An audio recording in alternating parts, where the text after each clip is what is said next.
Hello yogis, my name is April and welcome to the Yoga Ranger Studio and welcome to your practice today.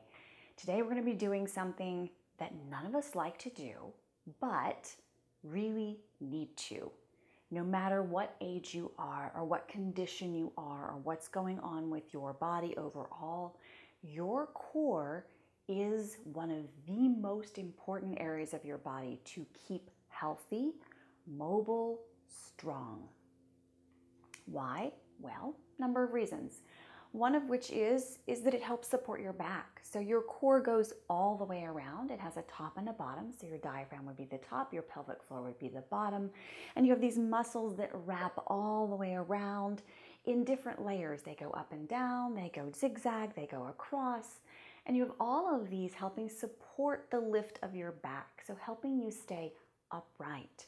So if you have a lot of back problems, one of those things might be core or related to core. Another issue that you have is that as we get older, gravity pulls everything down. And so the weight of our organs tend to sit down a little bit lower and kind of drift a little bit lower. And this makes that kind of roundy belly, and we tend to sort of bulge with our back bent really deeply, shoulders back too far and belly coming out. That also comes from deep inner core muscles that are not holding things in and up and allowing us to feel comfortable as we lift and hold. So it helps hold your organs in, helps keep you aligned, helps support your back. The core is also good for overall balance and welfare.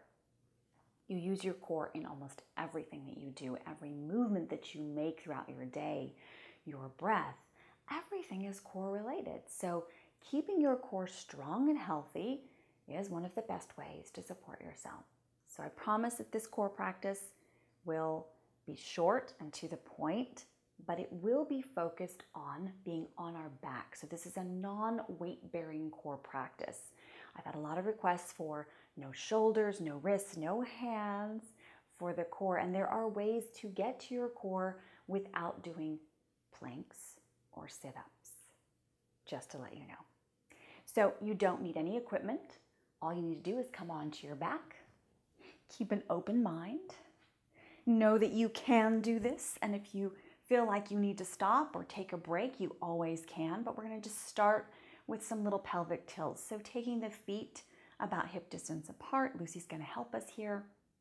We're going to press the lower back into the floor and lift it away. I like to keep my hands here because this gives me a kinesthetic awareness of where my core is in space. So we're doing the equivalent of a cat-cow on our backs. This is a great way to sort of help prepare your body to make it feel a little bit more aligned. Sometimes it's a great way to begin and end any kind of core work. And then go ahead and just soften and let it slip into its own natural position. So you'll feel that there's a natural curve of your back. Some people will have more, in which they can stick their hand really easily under their back. Some people will have a more flat back, in which their hand won't stick all the way underneath there. This is your natural curve of your back. What we want to do is we want to try to retain that as much as we can in this practice. So taking your hands to the outer hips, as if you're putting your hands on your hips, elbows out, you're going to wrap those fingers around. This is going to tell us when our side core is activated. We really want to work with that as well.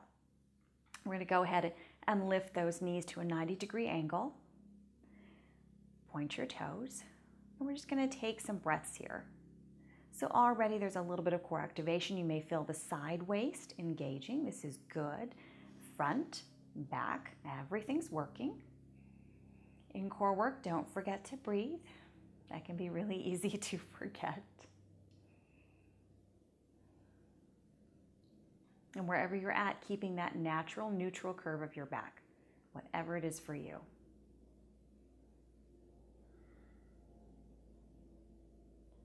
So keeping your left knee bent at the 90 degrees, we're going to bring that right leg up, straighter, bend, straighten, bend, straighten.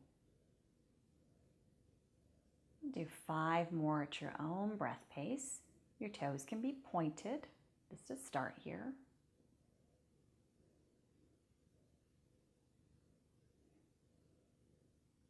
And your last one. And we're going to change. Do the other side.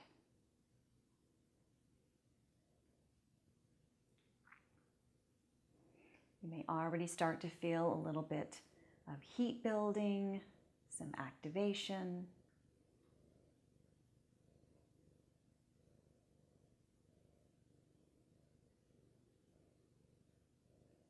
Be patient with yourself and your body. One more. Come back to center. We're going to flex our toes, and we're going to take that right heel out, tap the floor. The straighter you go, the more this is going to feel it. And take the left, same thing.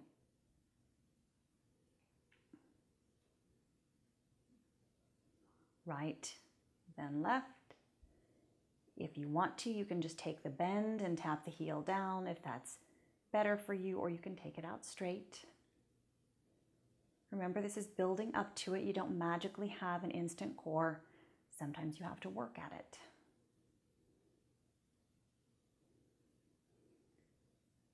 Three more. Two more.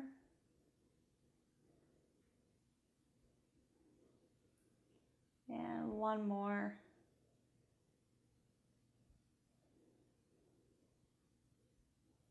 And then go ahead and bring your knees into your chest if you don't have a cat in the way. And just rock your knees a little bit side to side. Soften your lower back to the floor. Maybe make some circles round. So one of the best ways to work with your core is to do work and then do rest. Work, then rest. You can only do so much, and if you're going to basically exhaust that muscle, it's not really going to grow very fast or very well. We're trying to train all the muscles of the core all the way around. We want to give them a little break, a little breather. Okay, this time we're going to take our feet up, and maybe your knees are a little bit bent. That's okay. You can flex your toes if you want, or point them. Take your hands once again to the outer hips. If that doesn't feel good, you can just take your hand to your belly and sort of feel that core activation deep down below. We're going to take that heel out and down. The lower you go, the more you're going to feel this in your lower abs. So then to the left.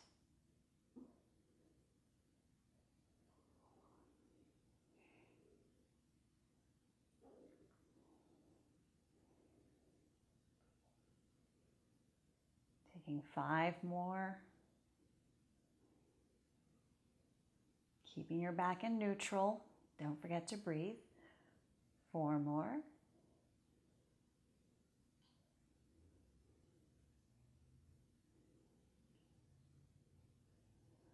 3 more.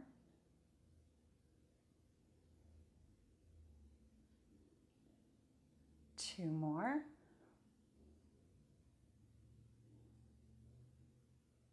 And last one.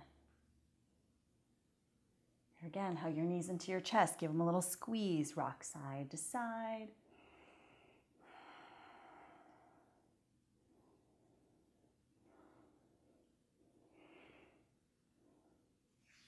And then go ahead and take your legs out straight on the floor. Now I'm going to give you a couple of options here. You can bend your left knee and keep it a little bit further, that foot a little further away from you, or you can take the leg out straight. Depends on where you feel your back is and your core is at this time. So we're going to take that right foot, point the toe, and we're going to lift it up about 15 degrees. So not exact numbers here, but a little bit above the floor. We're going to hold it for 10, 9, 8, 7, 6, 5, 4, 3, 2, 1. Take it up a little bit higher, maybe 30 degrees. Once again, I'm not great with degrees, so up a little bit higher. 10, 9, 8, 7, 6, 5, 4, 3, 2, 1. Up a little bit higher.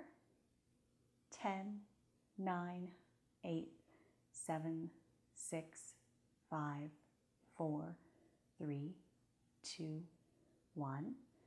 Up a little bit higher. 10, 9, 8, 7, 6, 5, 4, 3, 2, 1. And as high as you can go, keeping that same neutral back. So you don't want to press the back into the floor. You want to keep that neutral spine. 10, 9, 8, 7, 6, 5, 4, 3, 2, 1.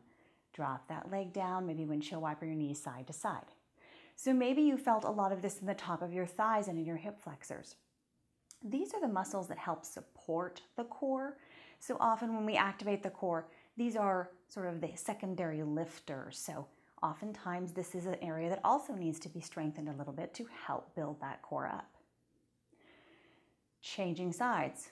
Walk that right leg away from you, the foot away from you, or straighten the leg out. Straighten your left leg out, point the toes as strongly as you can.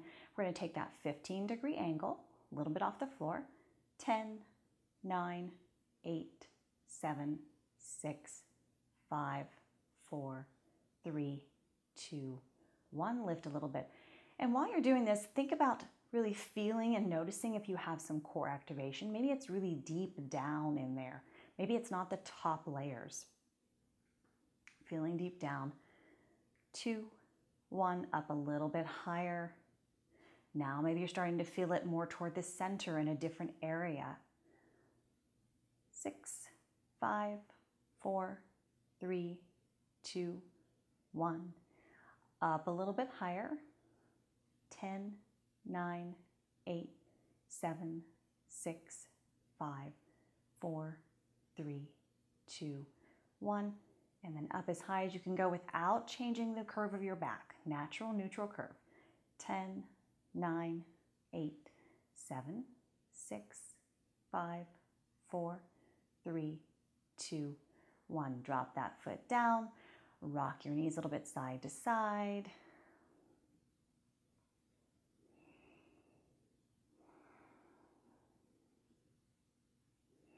And then go ahead and take your feet back up above you.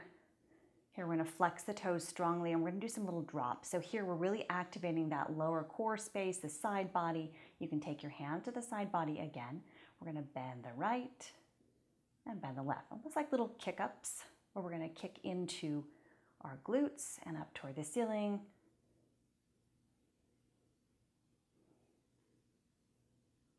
Right and left. You can go as fast or as slow as you want.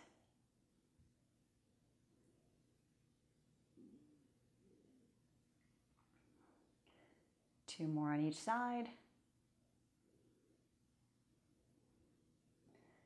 And then here we're going to start to lower our heels down. So bring the heels a little bit closer together, coming back up. Lowering down, maybe you get a little bit lower, keeping that neutral spine. Whenever you start to shift out a neutral spine, come back up.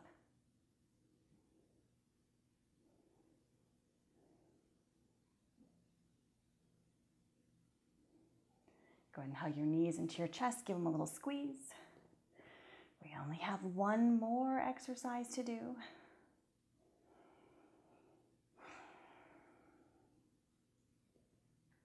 Now here you're going to take your legs up at a diagonal. I like to keep my hands alongside my body, palms facing down. We're going to take them out a little bit, the knees bent, and we're going to take that right behind that left ankle. So we're going to be a little bit of a diagonal. And we're going to take this, we're going to drop that right leg down. So dropping right leg down and inhaling up 10 times. Sometimes it's good to focus on one side of the core versus the other, because then we build up strength equally on both sides.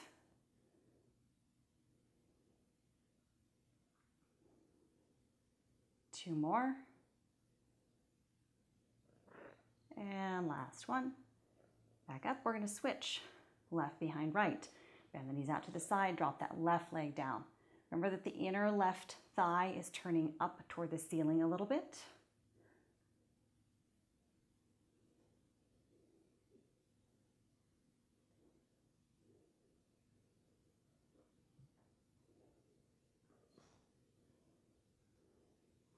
Two more. Last one, drop those legs down. Go ahead and shift your hips over to the right, drop your knees over to the left. Turn and look over your right shoulder. Left hand can be the outside of the right hip. pull and open, nice twist for the core itself.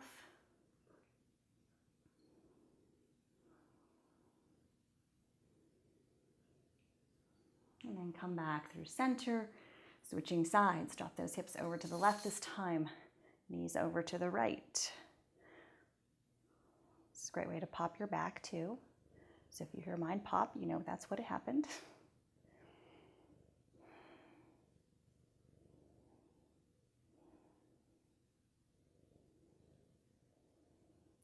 And since you're over here on the right, go ahead and roll yourself up.